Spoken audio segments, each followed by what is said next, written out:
Hello everybody, welcome back into another video, and today I'm going to teach you how to play solo in Elden Ring Nightreign. So as you know, Elden Ring Nightreign is a multiplayer game and mostly on trios. So what you want to do is just head over here and just select your expedition type to single player, and after that you can just play single player. So I see here I can commence a solo expedition and I'm already soloing the game. I'm playing it by myself, so it's that easy, guys.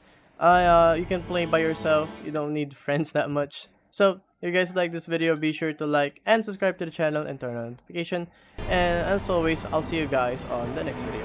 Bye bye. Nice! Oh my gosh!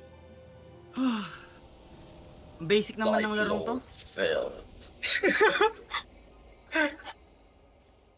Dang, bro! That's crazy! Meron ka palang ganyan, Zedril! Ngayon mo lang inano.